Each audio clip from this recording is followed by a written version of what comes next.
কল্যাণীর কান্না ও কিছু প্রশ্ন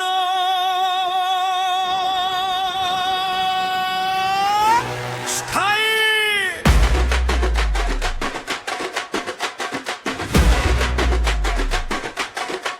সোনা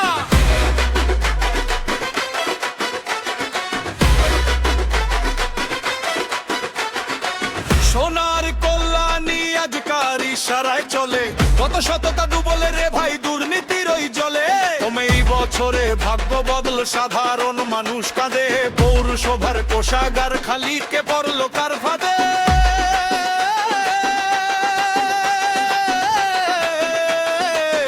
ও ভাই জবাব কি কেউ দেবে এই বিপুল সম্পত্তি সব কোথা থেকে এলো রে তিন মূর্তির রূপ কথা ভ্যানে করে যেবে চত্ব জামা আজ সে কোটিপতি দীঘা মন্দারমণিতে হোটেল কার জোরে এই গতি গ্যাস গোডাউন চার চাকা গাড়ি মনোজ বিশ্বাসের ঘর আকাশ ছোঁয়ায় উন্নতি মানুষ ভাবছে পর সুশীল বাবু করতেন কাজ বেড়ার ঘরটি যার আজকে নাকি মদনপুরে হাজার সম্পত্তি তার ছেলের চাকরি পাকা বাড়ি টেন্ডার চুরির খেলা দিনা না সেই মানুষটি রাজ সুখের মেলা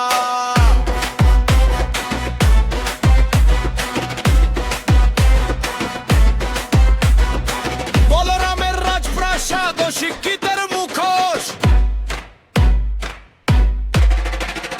পৌরসভার কর্মী ছিলেন বলরাম বাবু আগে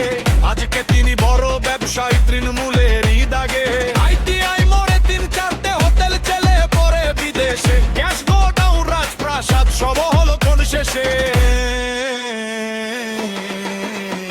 আমাদের কল্যাণীর শিক্ষিত বাবু বক্তৃতা যার কবিপাত হাজার কোটি টাকার সম্পত্তি ভেতরে যে তার কি খাট বুড়ো বয়সে সাধারণ মানুষকে কত আর ঠকাবে পৌরসভার খালি তহবিল কিভাবে মুখ লুকাবে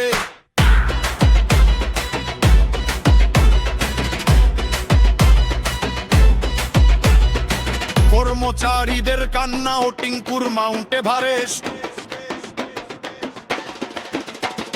পুরনো কর্মীর বাড়লো না মাইনে হয়নি পদোন্নতি না এসেও কাছের লোক পায় টাকায় কি অদ্ভুত রীতি নাম বললে নাকি চলে যেতে হবে জীবনে যাবে চলে আজ সাধারণ মানুষ মরেছে রে ভাই ভয়ে আর ক্ষোভে জ্বলে টিঙ্কু মুখার্জির টাকার পাহাড় যেন মাউন্ট এভারেস্ট দার্জিলিং এর রিসোর্ট বানাই ভাবছে নিজেই বেস্ট কাউকে গাঁজা কাউকে অস্ত্র কেস দিয়েছিস কত সাজা জেল খেটে কেউ মরছে অনাহারে তুই সেজেছিস রাজা